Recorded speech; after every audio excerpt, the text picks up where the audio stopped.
All right, guess we are rolling. So, as always, welcome back.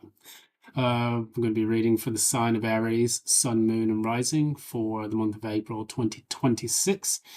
I'm going to try to slow my speech down a little bit so I can speak a little bit more deliberately when it pertains to these readings, so that way I can focus, get into my element, and give a clear-cut explanation. So, that said, welcome back. If you're new here, this is Aluminum Tarot. If you're not, I appreciate it. We'll be reading for the Sun, Moon, and Rising of Aries for this month, and additionally pulling some cards to understand the overall themes that are taking shape for this. And if you like what you see here, again, please be sure to give a like, share, subscribe, ding the notification bell so you don't miss any updates. And furthermore, just do whatever you like to do to support the channel. Thanks so much. That said, we're going to go straight into the reading. I've already shuffled the cards. I like to do that before now because it just makes it a lot easier, so I can just get straight into the reading.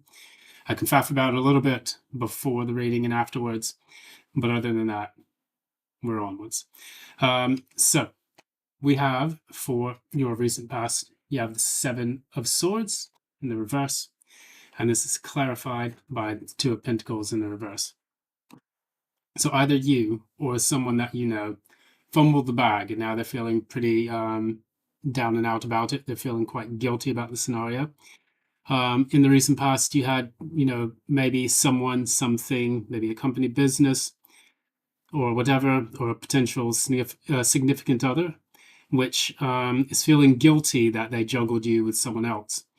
And the unfortunate thing about it is that maybe this took place after a bit of time and coaxing the answer out of this person, because they, may have felt like they were in the Seven of Swords in the recent past, which was trying to be sneaky and get away with it.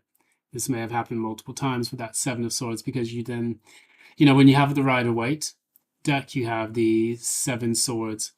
The thief is stealing 5 and leaving 2 in the distance. And so that leaves the enemy with indecision, and it leaves the thief with 5 of Swords, meaning that they're going to try to win at all costs, even if they do it through subterfuge.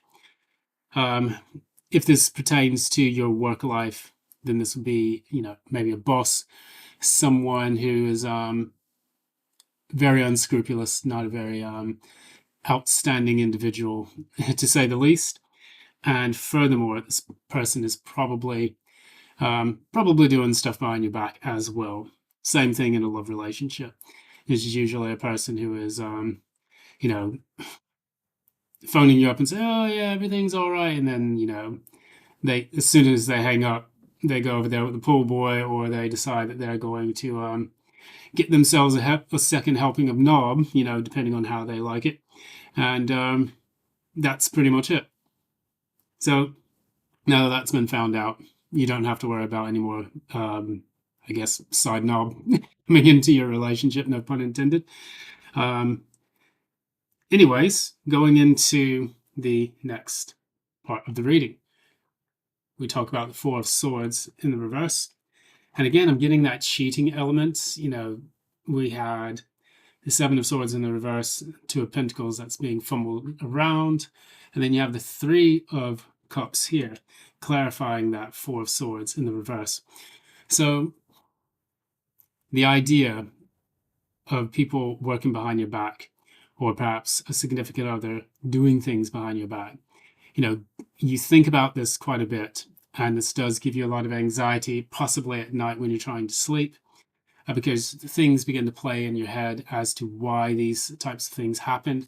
And you may have a bit of self-doubt or blame that you cast upon yourself. Clarify this center. Clarify the current energy. Okay. So yeah, again, we talked about pondering the whole situation, and this is exactly what we're getting. So you have the Seven of Wands here. Yeah, Seven of Wands. And this is all about self-defense. It's all about standing up for what you believe. And then you have the Five of Pentacles, which is being left out in the cold, or drawing attention to your weaknesses, focusing on the lack, the negativity, and things like that. So when I put this together in my mind, I'm getting an image of someone who is beating themselves up because they are putting themselves in that lack mentality. What did I do? Was it something I did? Was it something I said? And it plays over and over again in your mind. And so now it's kind of got you in this, um, this anxious sense of self. What you will have to do, however, is just realize like it's not always your fault. Sometimes the people that do these things to you don't always know themselves enough to understand what it means to reciprocate in a relationship. Furthermore, it can be the type of person who is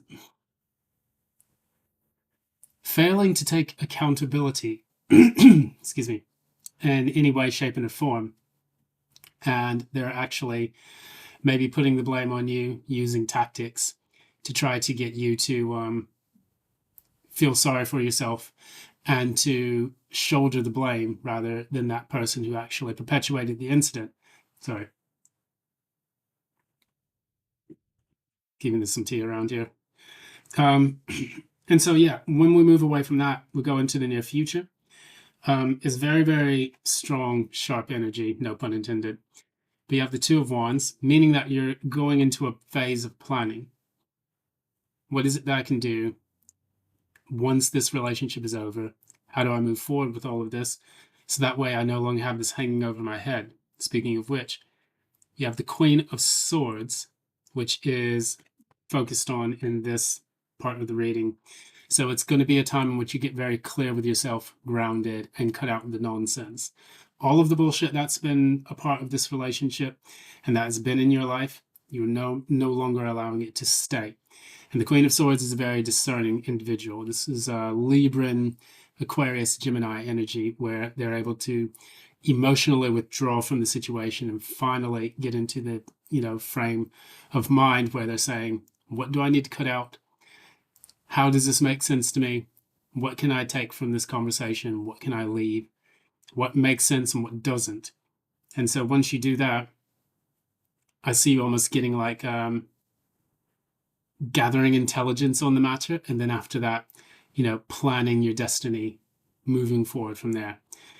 And speaking of which, to kind of encapsulate all of this, you do have the Chariot as your signifier card. And what the Chariot actually talks about is it's moving forward from the comfortable and the familiar onto new and uncharted territory. And so once we get into that mind frame, we do have yourself, who is actually the person who's inside the chariot. That is the emperor. And normally they're under the firmament where the heaven is guiding them. And you have originally in the original Rider-Waite, you have two sphinxes which represent the mysteries of the universe. So it's like you're being guided by the mysteries of the universe into the next phase of your life. It could also represent puberty to a degree, where you're moving from one stage of your life to another. But in this, what I see, as it ties into your reading itself, it's all about moving away from this comfort zone that has allowed for all of these things to accumulate in your life, and then in turn create this series of chaos. So what I see happening here, towards the end of all of this, you have the Emperor, which is you. Again, we just talked about the Chariot. For you, the Emperor is coming out as your outcome. Clarifying that is your Ten of Cups. Now, how does that make sense when the two of those are put together? You're giving up control to stay in a piss poor situation, and you're actually moving forward using the Ten of Cups. You're going towards your actual happiness, your real family, your soul tribe, and all those things that bring you joy within your life. It's no longer about being stuck in these two energies where you're getting played by someone and you know that someone's fucking about with you. I mean, these are not good energies that you're sat in at the moment, and you know the anxiety that this brings you. So, in saying that, what it's important for you to do is to understand, now that you are discerning things and you're seeing your way out, you can then now move forward lighter, light as a feather, if you want to say. You can weigh your heart on the scale and know that you're as light as a feather in that sense. And yeah, it can feel really bad when you're betrayed in a relationship or a situation, a job, any of those things. But it's important for us to take the onus to process it, feel it, and then release it. Because as long as you still have a pulse, you still have a way to make things work. And that's where this card comes in. This is your oracle message. This is the emergence of hope. Faith, trusting in a divine plan, all is well, and patience. So again, as I was speaking to you before about this, yes, being betrayed hurts. And it's very easy for us to kind of stay stuck on what happened, on the things that took place in the recent past or in the distant past. But until you can release that and say to yourself, okay, this was a major learning lesson in my life, and it's now time for me to move forward and use the time that I have left to build something anew. And even if the, pre-existing conditions, even if the conditions from the past are no longer there, then it's important for you to use what resources that you have now in order to build something new. And the onus does fall upon you because it's your life, of course. There may have been decisions that you made in the past that kept you stuck in there, maybe overgiving to someone who didn't deserve it, or potentially giving too much to a company that didn't deserve it as well. However, now that you see things clearly, as we see with these two cards, now that you see things clearly and you know which direction you're going to take, that's where you're going to find your greatest success.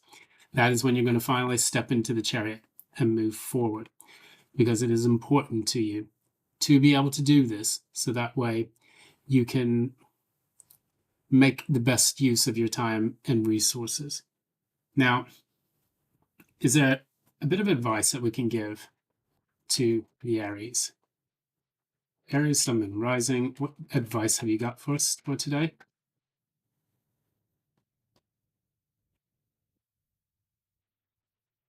You dodged a bullet. So, this is the Tower. This is also your card. You have two major arcanas. You have three major arcanas, to be honest with you, because even though the Chariot is the Moon, Pisces, it is the Emperor that is in that seat. You then have the Tower, which is Aries, Scorpio, and then you have the Emperor, which is Aries as well. So in saying that, you are the focus of your future. Don't let the person or people from the past who made things difficult for you to remain front and center in your mind and in your heart. See those people for what they were. They were a learning lesson that you can now take and move forward with as you get into your chariot and ride off into the sunset until you get to the point where you're on your strength. And then you go into the hermit phase and then the wheel of fortune, where you go through the process of individuation. You finally understand the pain and the traumas that you have taken, how to transmute that, and then additionally move the alchemic process into fortune in the near future. So, yeah, I think I'm going to wrap it up there. But anyways, it was good chatting with you.